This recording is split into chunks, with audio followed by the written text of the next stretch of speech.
Bangunan adalah alat bantu konstruksi yang penting untuk memastikan keamanan dan efisiensi pekerjaan di ketinggian atau area yang sulit dijangkau. Assalamualaikum warahmatullahi wabarakatuh.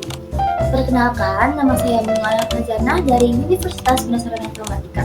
Di sini saya akan mewawancarai orang yang bekerja di bidang yang telah saya cita-citakan sejak lama. Baik, di sini saya telah hadir bersama narasumber yang akan diwawancara. Kepada narasumber dia diperkenalkan terlebih dahulu. Nama saya Yusuf Darmawan. Usia saya 24 tahun dan saya memiliki usaha rental sablon. Baik, kita langsung saja ke pertanyaan pertama. Di sini saya mau menanyakan, pertama kali Kakak memulai di sini itu di umur berapa sih? Saya memulai di sini sudah kira-kira 4 tahunan dan meneruskan usaha ya saya. Berarti ini usaha sebelumnya bukan dari Kakak ya, tapi dari ayah Kakak. Ya betul, saya mendirikan usaha ayah saya karena saya sejak kecil sudah ingin membuka usaha seperti yang saya. Oke, untuk nama usaha Kakak nama dan lokasinya itu dari mana ya Kak? Lebih tepatnya namanya rental scaffolding di Barokah yang berlokasi di Bogor, di Kabupaten Bogor, Desa Tanda. Baik, kalau boleh tahu nih Kak, kenapa sih Kakak ada yang dari kecil berminat dan mengikuti usaha bisnis ayahnya? Nah, alasannya sih ada apa bisa pengen lanjutin bisnis yang mungkin menurut orang-orang akan susah ya kalau menyewakan barang seperti itu. Dari banyak konsumen Kakak nih yang nyewa itu berarti rata-rata targetnya tuh selain para proyek-proyek tersebut, kira-kira ada lagi nggak atau siapa konsumen yang paling besar dalam menyewa? Konsumen paling besar sudah pasti di pabrik, di proyek-proyek pabrik. Terus ada beberapa juga ya untuk rumahan atau tempat yang lain. Kalau misalnya kalau tuh menyewa kamu tuh ada apa aja sih Kak? Untuk menjalankan itu persyaratannya harus jaminan garansi atau sesuai yang dibutuhkan. Kemudian untuk usaha kali ini tuh Kakak mengelola sendiri atau ada karyawan-karyawan khususnya? Untuk sekarang saya masih mengelola sendiri. Baik, berarti kalau Kakak berarti masih mengelola sendiri ya semua, jadi keuangan, mengatur barang lain itu Kakak sendiri. Pasti ada nggak sih Kak struggle yang mengalami selama bisnis Kakak? Mungkin beberapa kondisi yang nggak terlalu banyak seperti itu. Aku mau nanya, pernah nggak sih ada di mana usaha Kakak tuh kayak jauh banget gitu kalau misalnya bisnis kan pasti naik turun. Pernah nggak sih ada di mana usaha tuh jauh kayak mungkin yang nyewa dikit jadi cuma palingan jauh gitu? Kalau itu pasti karena nggak senang terus Sekarang Kakak ngabisin di mana dia bisa banyak lagi yang menyewa itu.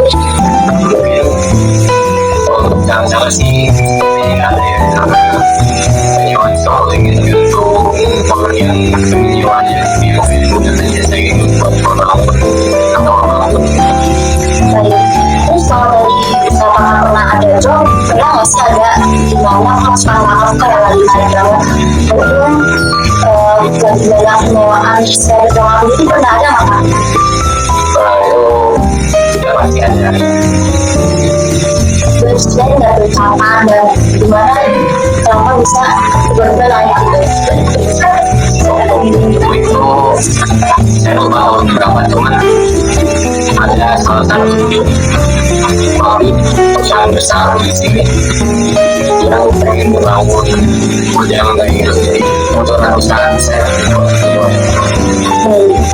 Tadi kan kata kakak berhasil menyewakan sampai ratusan set ya. Kalau boleh tahu tuh satu setnya tuh kira-kira harganya berapa sih Kak? Untuk satu set mungkin tergantung ya, mungkin kalau nyampe ratusan saya diskon jadi 40.000 atau tapi kalau harga normalnya 45.000. Tapi kalau nyewa cuman seset, 2 set itu jadi sesetnya 50.000. Aku mau nanya juga nih Kak, Kakak pernah nggak sih dulu ada pikiran buat ganti pekerjaan atau bisnis yang lain? Dari dulu emang pengennya ini sih, jadi nggak ada kepikiran pengen kemana-mana. Di bisnis penyewaan kakak ini, kira-kira persaingannya tuh ketat atau enggak kak? Untuk di daerah saya ya cukup ketat persaingannya, karena bukan saya doang yang menyewakan scaffolding ini, tapi ada banyak. Lalu cara kakak mengenalkan bisnis kakak ke orang-orang tuh gimana kak? Kalau usaha saya taruh di Gmaps sama mungkin kenalan dari langganan juga, jadi Berarti banyak dari langganan kakak yang menyalurkan dari mulut ke mulut gitu ya, jadi orang-orang tahu tentang penyewaan bisnis kakak. iya betul. Selanjutnya kakak punya nggak sih tips biar bisa berhasil bikin bisnis sebesar kakak? Mungkin yang pertama mempunyai orientasi untuk masa depan. Yang kedua, berani mengambil resiko. Yang ketiga, mungkin buat lokasinya harus cari yang lebih strategis daripada usaha punya orang yang lain. Bagus banget ya tipsnya, bermanfaat nih, bisa kita terapkan bisnis yang mau kita buat. Selanjutnya aku masih penasaran nih kak sama bisnis kakak. Berarti kalau misalkan menyewakan kayak gitu kita kan harus mengantar. Nah tadi kakak bilang kakak bisa mengirim sampai bisa menyewakan sampai ratusan set. Nah kalau misalkan gitu kakak mengirimnya kan nggak mungkin kalau pakai mobil, itu gimana kak? Sebenarnya tergantung waktu juga ya. Kalau banyak waktu mungkin bisa pakai satu mobil saja terus bolak-balik aja. Cuman kalau memang dikejar waktu biasanya kita nyewa engkel atau truk. Oh berarti kalau kakak menyewa truk, apakah kakak mendapat biaya tambahan? Itu jadi kita nggak dapat biaya tambahan sih, soalnya kita dapat kayak ongkos kirim juga pulang pergi. Tapi kalau kayak gitu kakak pernah mendapatkan kerugian nggak sih dari penambahan nyewa truk buat mengirim barang itu? Kalau seperti itu sih belum pernah ya. Kira-kira kakak mau menambah karyawan nih, kira-kira kriteria apa sih yang kakak cari? Mungkin yang pertama saya bakal nambah supir, terus untuk yang lainnya mungkin seseorang yang pekerja keras. Baik kak, terima kasih sudah mau hadir dan diwawancara saya. Sekiranya kakak punya nasihat nggak sih buat teman-teman di sana buat yang mau mulai bisnis juga? Mungkin kalau untuk yang pengen memulai bisnis baru, mungkin bisa dilihat dulu keterampilan kalian itu seperti apa, terus apakah kalian tuh bisa memperhitungkan untung dan ruginya, atau bisa memperhitungkan modal yang kalian pakai. Jadi kalau untuk ingin memulai usaha seperti saya, mungkin butuh tempat yang sangat strategis. Baik, terima kasih kak sudah memberikan kita nasihat dan juga sudah mewawancarai. Ya.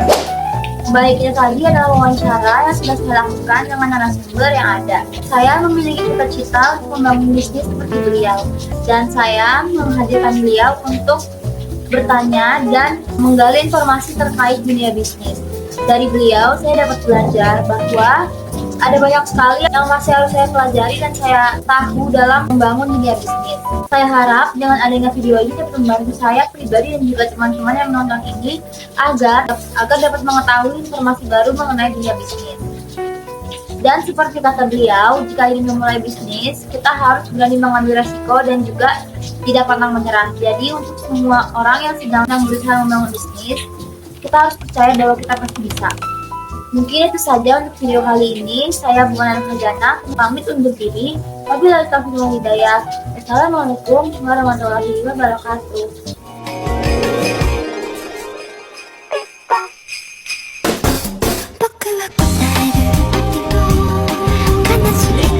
Everyone, pick your arm up! Boom!